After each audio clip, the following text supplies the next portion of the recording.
Welcome everyone to episode 2 of Homeschool Coffee Talk. We are live, and so being live, that means we are homeschool moms, and we may have kiddos coming in and out, and dogs barking or whatever.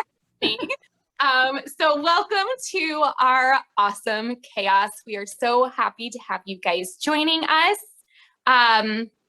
What are we talking about in episode 2 today? We are talking about back to homeschool time and how to keep it relaxed and simple and fun and enjoyable for all. Yes. Yeah, because you guys started last week, right? Yes, we did. Started last Monday, and I know a lot of people are starting back to homeschool around now. Even if you're year-round homeschoolers like we are, which we'll get to, right? Or they're starting very soon. So we thought this would be a great time to chat about back to homeschooling and how you can just really enjoy it and not put too much pressure on yourself or your kids with it. Yeah, so we are actually finishing last year's still through next week, because we also homeschool year round. And then we are going to take it easy for a few weeks, and we are going to start traveling for the whole month of September. So our back to school this year is going to look so much different than other years. But yeah, like we're going to just pick up and just keep going and have an adventure with our back to school. So that sounds so it's exciting. Going to be different. It's going to be a really different back to school for us, but that's when we're going to officially kind of promote to the next grade, because that's what back to school is for us, is more of a promotion and still just getting excited that, yay, you're in this next grade. It's so exciting. Yeah. And we normally do a back to homeschool breakfast.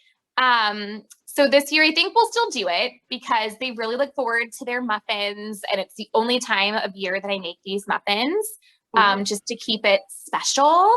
And so I think when we get home, we'll do a formal back to homeschool breakfast, even though we'll already be like over a month into our new grades. So, hey, yeah. And that's just it. I think it's like staying flexible with it and, making it exciting for you and the kids. So like throwing in a few little extras, and something different makes it really cool. Yeah. It really does.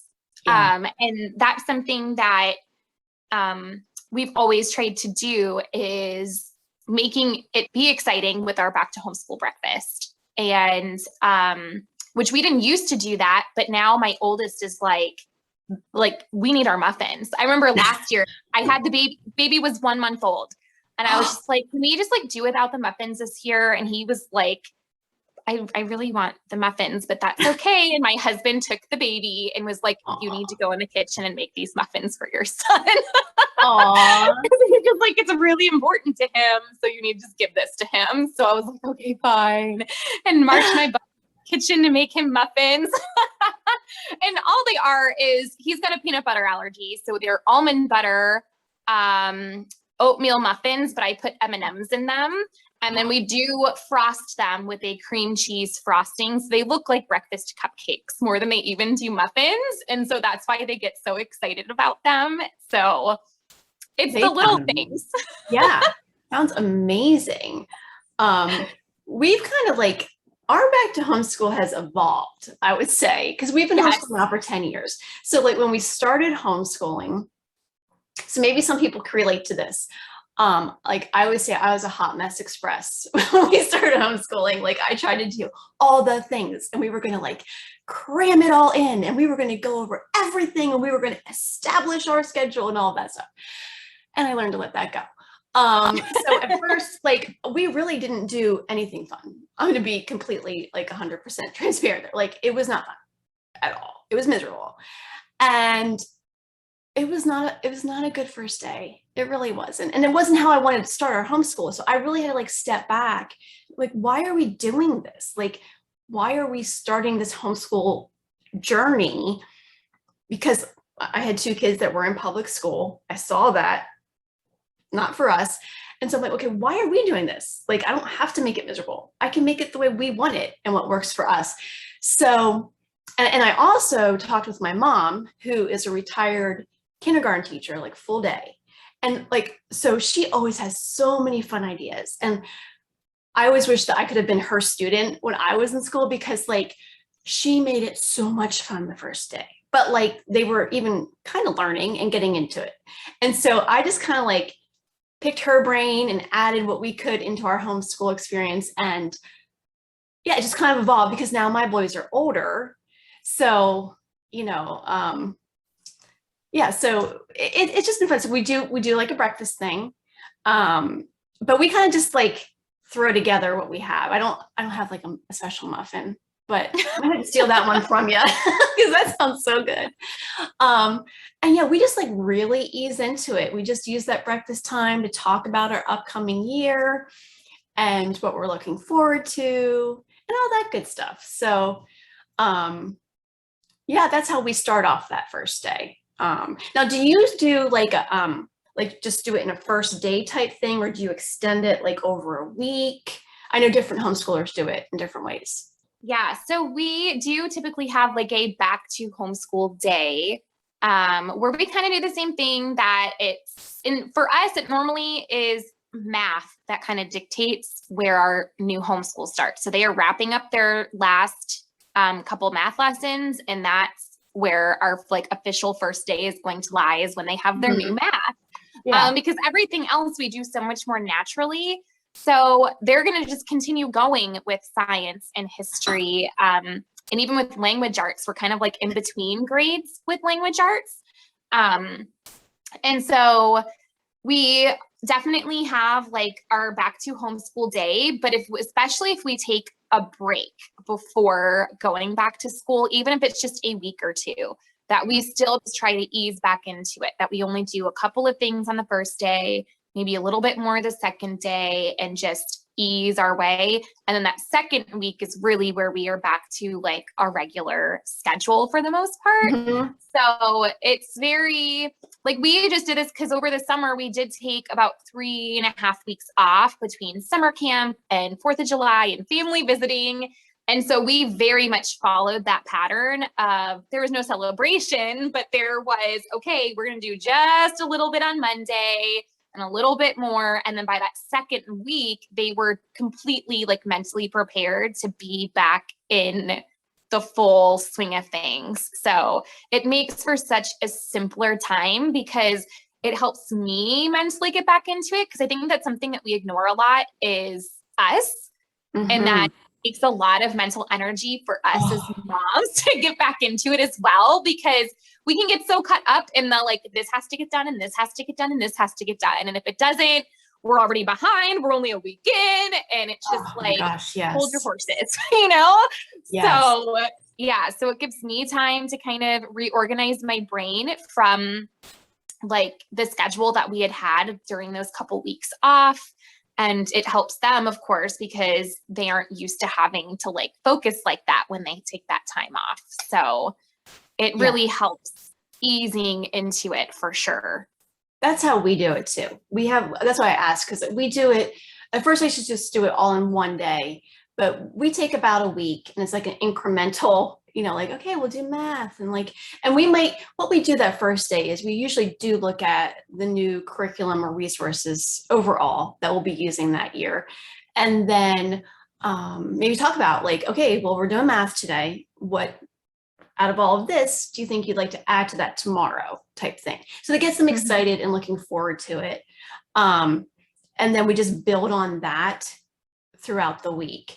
And yeah, it helps me because like I have this thing too where like I have to build in buffer time, like putting a little bit extra, because I have a tendency to think, oh, okay, well, this will take about 15 minutes, where if we get talking about it and like really digging in, it could be an hour and a half. Yeah.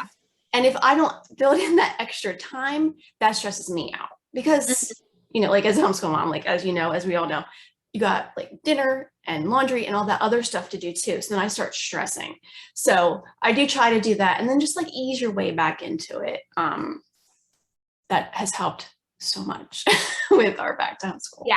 And I've been having to really adjust my mindset that school can happen at any time, because we have gotten into this, especially because last year we went nowhere. So we just schooled our faces off, because what else do we have to do? So we were a little bit more structured, and we were starting in the morning and getting done like right after lunch. And it was the same type of schedule and structure every single day. And now that we are doing things again, that I'm working more because my business has grown over the past year, and we are back in classes and this and that and the other. But it's like, so right now, like, okay, you need to stop where you are in language arts. Mom has a meeting. After mom's done with the meeting, we are going to go on with our day, and you can finish your language arts. We still have science to do this afternoon. Like, no big deal. You know what I mean? And so that even if we have to pick something up even later that evening, that's okay, because that meant we did something fun earlier in the day. Maybe we went and hung out with friends, and that's okay that we're doing whatever science experiment in the evening time, you know? And so I think that at the beginning of the school year, especially, that we start to like structure ourselves and box ourselves in, where I've had to really remind myself, like, no, it's okay to do science in the evening, you know, and to have our days be kind of all over the place, because that's the beauty of homeschooling. I agree. And I think it does start with us as the mom, like in our mindset. And if we can stay relaxed and flexible, it helps so much. Now, like I have, and this kind of goes back to like last week's conversation with the schedules and routines now, but like I have at least 2 boys, so I have 5 boys, and at least 2 of the boys very much prefer that structure, and they like to know what's going to happen and when. So what I try to do, or what we do, is each morning, we do like a morning time thing. I go over what's going on that day. And I even do that with our back to homeschool time. Pretty much do that in our life, but like, okay, this is what's going to happen today. This is the plans. Sometimes, you know, life throws you lemons. You got to like kind of pivot, but doing that for them helps with that like need for a structure and to know what's going on. And it also helps me kind of like be realistic and okay, blocking out what's going to happen. So I just wanted to throw that in there, because like, just in case anybody else has kids like I do, like I tend to be very flexible, whereas I have 2 boys that have a little bit, you know, they're working on that. So, and when you don't have a structured mom, it can be a little hard. So, anyways. I have the same thing, that my oldest, he's like, what are we doing tomorrow? And I'm like, I need to get through today, but I don't know, you know, like he likes to know what is going to happen. And so he knows that like, okay, so today we're going to work on these subjects, and tonight you have this activity. But I've had to start moving into we will get these done whenever we can today, you know, and just kind of going, if you started early on math and you're done early with math, yes, you can move on. We're going to be done sooner. But if it takes longer, these are still what we're going to do today. You know what I mean? And that it's okay. It's just, this is what is happening today at some point. And so it's been like an adjustment for him to really go like, okay, it's not happening by this time. I don't have to freak out that it's not happening by this time. It's still happening. Exactly. So, exactly.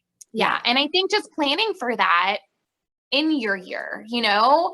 So, and I liked how last week you talked about your checklist, and having that checklist is so helpful because it gives them that structure, but it helps ease all of you in, but everyone knows their expectations. So you're not throwing too much out there and not making it to where you have too many expectations on yourself as well, or on them. Yes. So. Yeah, exactly. Yeah. And I think like, also, because I know there's a lot of homeschoolers that are new to this thing, like they might have had kids in public school, or their only experience was with public school. And so you might be used to having like math time, like 42 minutes of math time, and then that's it. Well, with homeschool, like you just said, if it takes 15 minutes, it takes 15 minutes. You can move on to the next thing. Like you don't have to sit there with busy work, I guess, unless you want to, for 42 minutes. Like or if it takes an hour, it takes an hour. Like, that's just what it is. So, Yeah. I think just knowing that, because I didn't know that going into homeschooling. Like, I thought, oh, you have to do it a certain amount of time. This subject takes this long. And no, not necessarily. So, anyways, Yeah, I just think seriously. like for back to homeschool time, I think it's good. Like, if you can get yourself in that mindset of it and talking with your kids about that and just laying that groundwork for your whole year, it really helps. Yeah, absolutely. And I know last year I had made kind of a schedule for what subjects they're doing what days, and had that on just a rough draft of Monday, it's my hope to do this. Tuesday, it's my hope to do this. But I even factored in like the looping too, to where I was like, this, like, especially for like Wednesday, Thursday, it was like this on loop. You know what I mean? Like, in case it doesn't get done these days, this is where it can fit in on these days. And I did that at the beginning of our school year, and I had it hanging in our school cabinet so they could easily open it up and see what they needed to do that day in case I was sleeping in with the baby or something was going on that morning, that they could just open it up and see and grab the stuff they could work on independently. Because sometimes like our morning time doesn't happen in the morning, and that we have to wait until after lunch because the little ones just have things going on. So they can do their independent stuff first, and then we can go back and do our like group work stuff together. But they had that expectation for them. And that's probably one of the best things that I did at the beginning of that school year, was having that laid out for them. And I really should make a new one, because now our schedule has changed. So that one is no longer good for us anymore. So I really, when we get back from our big trip, I need to make a new one that says, okay, because now we're going to have all day classes 1 day a week. Sort of like a co-op, but we're paying teachers to do it. Like, so I don't have to do anything, which is fantastic. I have to be there. Like, it's not a drop and go thing. I have to be there, but I don't have to teach, which is awesome, because too much for my brain to think about sometimes. So, but it's all day that day. And so I have to factor that into the rest of our week now of going, okay, so this whole day is blocked off for classes. So now we have to do this stuff in these 4 days instead. And so how that's going to work and be flexible. So we just need a whole new one of those sheets so that my kids can see what is probably going to get done on those different days. But now I don't have to teach science at home anymore. So there you go. And that's why we science there. So it makes it easy to get just one thing off my list. And these were classes they did a few years ago, and they were fantastic. So we're really excited to get back into it. And it's our old group of friends and all of that, because we've moved around a little bit, bounced around between a couple different towns. So to be able to go back to this is really great for them, to be with their old friends and everything. So yeah, absolutely. I was just going to say, yeah, that's why we have our checklist, because then they know, okay, and then this week what they need to get done. And it helps them with their independent, because I really only put independent work on their stuff, because otherwise it just gets to me. So I thought it would be fun to talk about some fun things that you can do with your back to school time that week or whenever. A few of the things that we've done over the years is we've had a poetry tea time. We're big on poetry tea time. Absolutely love that. And it could have a back to homeschool theme or not. Like, we often have, because I have all boys, so it could even evolve into just like sports or insects or whatever, but just something fun. We're just sitting around and chit-chatting. We've done a picnic in our own yard, or we've gone somewhere, gone to the park, because sometimes, not right now in our area, but sometimes when we start back to school, public school is back in session. And so we have the whole park to ourselves. And like, we will add that in once school's back in session. Yes, I know. So that's what we're waiting for here too. So we are part of a park day group where we meet every single week at the park, that we don't include any formal classes. Like, it's a very laid back, we are a park day group. We meet at the park.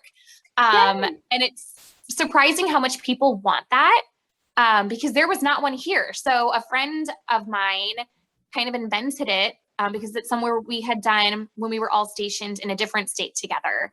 And so we kind of brought that to this area. And now we have like a bajillion members because no one else here does that. Everyone's very into co-ops and everything. And so we have this booming park day group, which is fantastic. So cool. we do always, once everyone's back into school, usually in September, we do a back to homeschool park day. And we see probably like the most attendance that one because everyone's so excited to be meeting back up again. And we do try to meet in the summer a little bit, but with vacations and the heat, we're in North Carolina, so the heat here is ridiculous. Oh, yeah. So we usually, even in September, it can be a little bit unbearable. We try to meet closer to the beach so that we can get a little bit of a breeze. So that back to homeschool meetup at the park is fantastic. And that's a big thing here for back to school, that they do their schoolwork in the morning. And then the afternoon, they head to the beach, and a lot of my friends do back to homeschool beach days, or they just don't even do it at all. And it is simply just a celebration that day of, yes, we're promoting, you're in this next grade. Yay. Let's go to the beach. Yes, I love that. Yeah. Oh my gosh. So it's very fun to have the opportunity to be by the ocean and to do all of that. We only have a few months left living by the ocean, and we went from living by the Pacific Ocean for 5 years, and now here at the Atlantic Ocean for, I think it'll be almost 5 years by the time that we're done living here. So we're like, we've been by the ocean for so long. Lucky.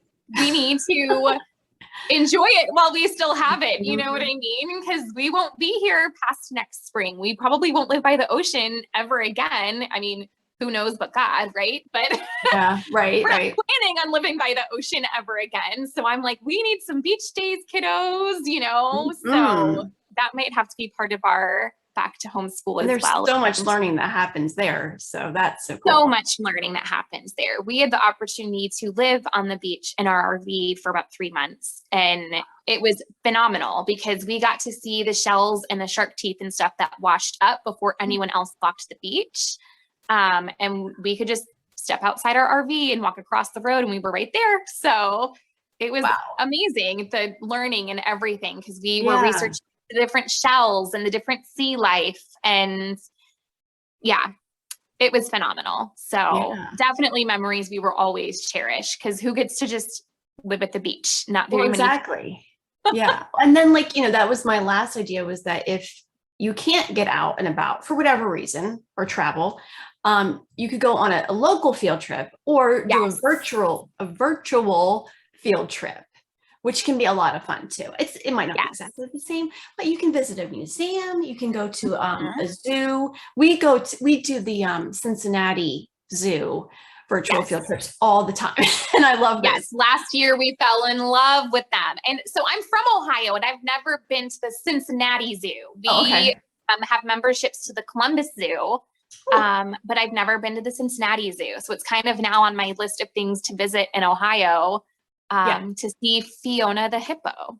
Fiona, she's like the star. Exactly. She is. So that's just another idea. So if you're going along with your day and you just maybe, you started with the easing in with the breakfast, looking at the curriculum, and you're like, I want to do a little bit more. Like a virtual field trip can be so much fun. It can. It's amazing. Yeah. And we even do a lot of virtual read alouds and stuff like that. We're going to do the one this afternoon because I haven't had time to get back to the library.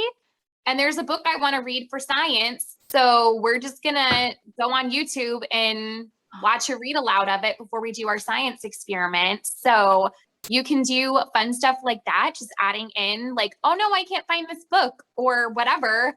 Most of them are on YouTube. You can probably find them. There's literally only been 1 or 2 books I've not been able to find on there as a read aloud. So and I feel like that's a homeschool mom hack, because when you have a baby, little ones, or you have other stuff that you need to do, outsource with stuff like that. Yes, absolutely. Well, last year libraries were closed, and so I had people coming to me using rabbit trails, and they're like, I can't get this book.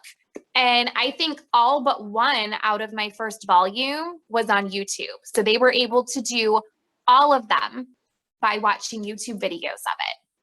Oh, It was that's pretty awesome. phenomenal. Yeah. Yeah. So we do our research that way as well when we're looking at books to see if we want to include them or not. Oh, yeah. We don't want to buy all these books and then not use them. So we do our research on YouTube. So definite homeschool mom hack is Yeah. almost everything is on YouTube. My husband just learned how to weld last weekend by going. It's true.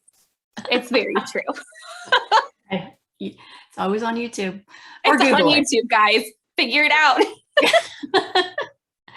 Well, it's been awesome talking about back to homeschool stuff. And we have some resources on our blogs about this. You have some back to homeschool ideas. I have back to homeschool ideas. I have a free pack of 5 days of back to homeschool fun. Oh, that's awesome.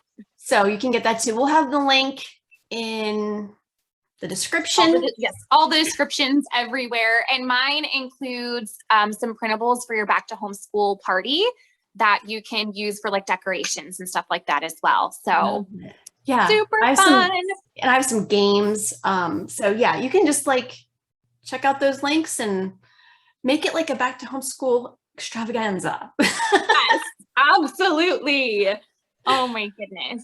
So what is coming up next week? We are talking about sanity savers for mom and self-care and encouragement and all of the things to take care of you during this time, because that is such a big thing, is mentally preparing yourself, right? Like we're getting all of this curriculum ready. We're doing all these things to get our kids ready. How do we take care of ourselves as homeschool moms? Because that can be some of the hardest struggles, is you as a mom, that you don't have the break that other moms have when their kids go off to school, and you have to do life differently homeschooling. So how do you take care of yourself during all of this? So that is going to be a lot of fun to talk about, because I have some stories. Oh yeah. I feel like we could do like a 3-part series.